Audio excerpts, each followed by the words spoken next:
So I apologize for the lighting, but I just figured I'd show you guys what my average day has been like the past few weeks. It's 5:30 in the morning. We're headed to work. So I got a package back there. It needs to be shipped out the day after work. So get that taken care of, and then go work on the race car.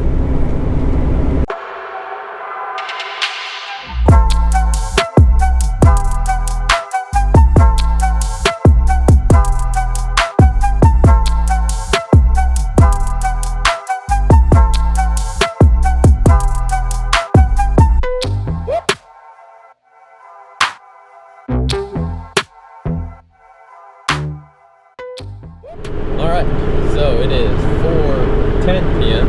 and the workday is over. So it's time to go start the next one. It is gross outside right now. It's cold and rainy and just not a good day outside weather-wise, but that's all good. So I'm headed to Sheetz to get some food for later, because if I don't get some food now, I'm going to get in the zone and starve myself like I always do when I work on my car. So yeah, I usually hit Sheetz after work. If you don't know what Sheetz is, you may not if you don't live on the East Coast. It's like the sickest gas station ever, because they literally have everything. And yeah, you walk in, there's like these touch screens, and it's a full menu of food. So you can literally be like, yeah, I need a burrito with French fries and a hot chocolate, like if that's what you're in the mood for. So yeah, I'm gonna hit Sheetz, grab some food, and then I got to stop by FedEx and get this guy shipped out. Those are, despite the ISR Performance box, those are my Fortunato 510 series coilovers that I ran last season, and I am stepping up for next year with those, shipping them off to be rebuilt and turned into something pretty awesome. So I'll have updates on that as it comes. But yeah, so we're gonna go grab some food, ship these out, and then we'll be on to the main event.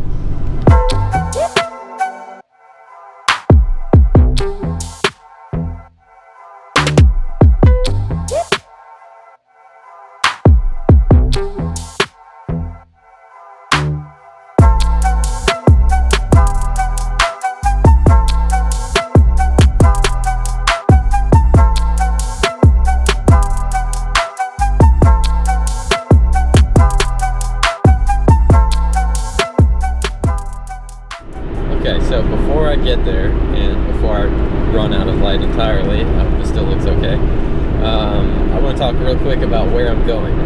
So, you may have noticed in my first video I was wearing a hoodie with a pretty sick logo on it. It said Open Road, and that is the name of the shop that my car is at. So, my buddy Chris Lacan, I met him a couple months back. I'm pretty sure it was out at the Piedmont Drift events that happen up here in North Carolina. If you've never heard of Piedmont Drift, check them out. It's a really good time. But yeah, I met Chris, and you know, he's been working hard for the past couple of years trying to get a foothold in the industry, and it's really starting to pay off for him. It's been really awesome to see his progress. So yeah, Open Road is the name of his shop. He's got some really good guys working with him. Shake, Curtis, you'll see them. You know, they got pretty much every angle covered as far as what they can do, and the way that these guys have been operating is just really cool to me, because they really take pride in the stuff that they do, and they're like really innovative. Like there's this engineering side of things happening at Open Road that I can really appreciate. So I've been really excited to work with them, have the car up there. You know, they're coming up here every day for like the past 2 weeks, and they've been letting me annoy them and use their tools, and you know, I always put stuff back. But yeah, just be there and work on my car, and they offer assistance and, you know, fabrication things that are out of my current skill set. So yeah, it's been a great time, and let's when we get there, check it out. Let's go to Open Road.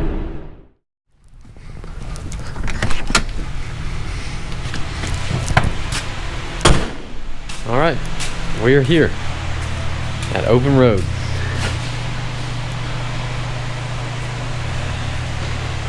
All right, so as you can see, the guys have a pretty sick operation going. And there's a lot of cool stuff in here. I'm trying to think of how I should break this up because there's just so much stuff in here to talk about. You know, Chris and the guys have been working hard on things of all sorts.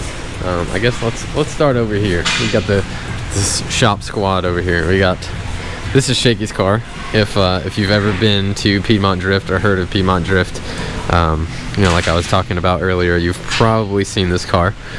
Shaky's an awesome dude, and this thing is literally just got a straight up truck spec 5.3, everything just dropped right in there.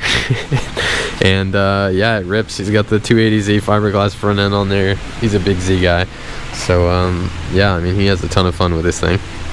Back there you can see Chris's Mustang. He's been working hard on that thing, like full blown. Like, this dude will literally break something on this, come back here to the shop, design something, cut it out, and build it. So like the control arms on the car are completely built by him, and all kinds of other sick fabrication stuff. But yeah, this is Curtis's car. Good old Sylvia coupe, which I have a soft spot for. I mean, I love Sylvia anything, but especially coupes. Coupes are my favorite. So he's the oddball. There's a whole lot of V8 happening in that corner. Chris's car's got a Coyote swap in it. I don't know if I mentioned that. But yeah, Curtis is the RB guy. So we're slowly but surely converting him. But yeah, so those are the guys' cars. Let's see what else we got in here. One member of the team here that I didn't tell you guys about. Flip. Come over here, Flip. You gotta say what's up. Flip's a good boy. That's Chris's dog. Usually he has something to say when I get here. Oh well. So I was talking earlier in the car about how these guys have this engineering and design aspect that I haven't seen a lot of places. And this car is a prime example of that. So this is a customer's FD that they've been working on. First things first, they built the cage. Every aspect of it was fabricated here. And what really blew me away when I saw this thing was this seat bracket. I mean, literally made from scratch, in-house.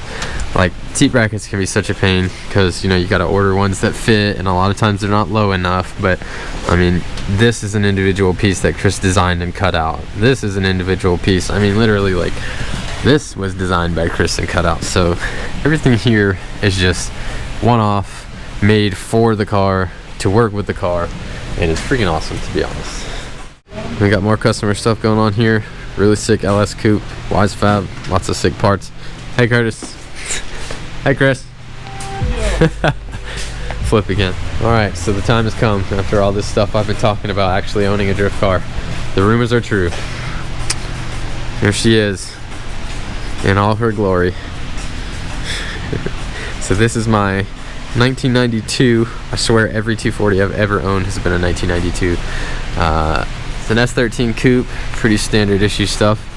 I've been working pretty hard on getting it to look how I want for the next season. I actually did a poll on my Instagram recently of whether people like to see progress throughout a build, or if they like things to be kept secret and then unveiled, and it was like 96% of people were like, yeah, let's see progress, which I'm down for. So here I am showing you guys this in this car's embarrassing state. Just got the ride height dialed in for next year. I'm joking. Like I said, I shipped my coils off to Fortunato earlier, so it's on some crazy wonky suspension. But just finished getting the fenders cut out and clearanced for next season to get these new overs on and make as much space as possible. So that was what I was up here doing last weekend. I just finished that, and I actually took a bunch of photos and videos on my iPhone before I decided to get the GoPro set up, and I realized that that wasn't going to cut it. So inside the car, again, pretty standard stuff. We got a cage made up by Top Garage down in Georgia. Chris Ward and those guys do some super sick work. You know, good old bride seat, Cusco harnesses, got a Sparco for the passenger. You know, Sparco Champion wheel, got the ARC switch panel. So this was actually a big problem with the car. After last season, there was a weld here, and as I was pulling the e-brake, it decided to rip itself out of the trans tunnel. So yeah, it was not good, super wobbly, and not a good time. So that was one of the first things that I did when I came up here was go ahead and get that template made, get that cut out, and get some new metal in there. So it's, I mean, you can move the whole car with it now, so it's not going anywhere. So that'll be good. For the cosmetic side of the car, it was pop-up front last year, which was sick for what it was. You know, we had a pretty cool looking kit on it. I like the way it came out. It's a 326 power wing with like some Type X, you know, kind of looks to it. But I've always been a big fan of Daiyoshi Hara's discount tire S13 back in the day, and that was like my first true love in FD, so I decided to build my own version. So it's full Rocket Bunny Sylvia kit. The fenders up front have been widened to, I think, like plus 65 millimeters. And I got this sick Cybin carbon hood the other day. Really stoked on. I think it's nice. But who would have guessed? So power plant wise, this thing is tried and true with the old reliable. I grew up around V8s.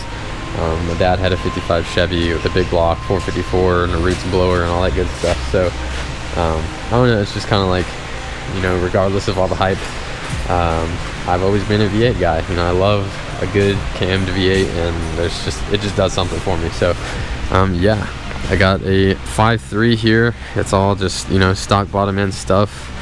Texas Speed stage 2 ported heads, the fast 92 millimeter intake and throttle body. It's got a Texas Speed 228 600 cam. And yeah, I mean, just pretty much standard kit to get the job done. I mean, it's pretty rowdy, and last year we dynoed in at 391 to the rear wheels, and that was enough to carry me through Pro-Am. But these Pro 2 guys are not playing any games, and they're out here making it ridiculous for the rest of us, so this thing's getting some upgrades. You may notice that there's like almost nothing back here.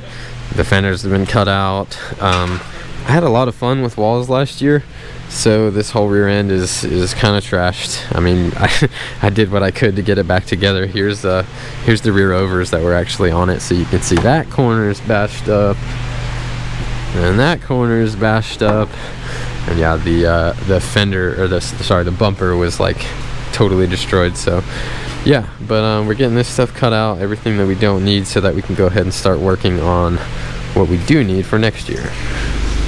So I'm calling it a little bit early tonight. It's 9 o'clock, and it ended up just being like a really good game plan night for us. Came in here and just sat down with Chris and the guys and kind of talked about, you know, where the car is and where the program is and where it needs to be and what needs to be done.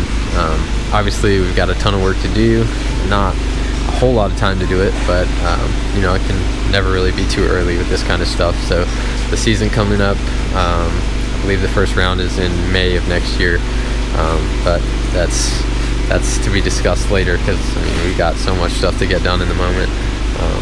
So yeah, I'm just gonna go ahead and head home tonight and try to get some of this gigantic list put into spreadsheets and all that other good organized stuff.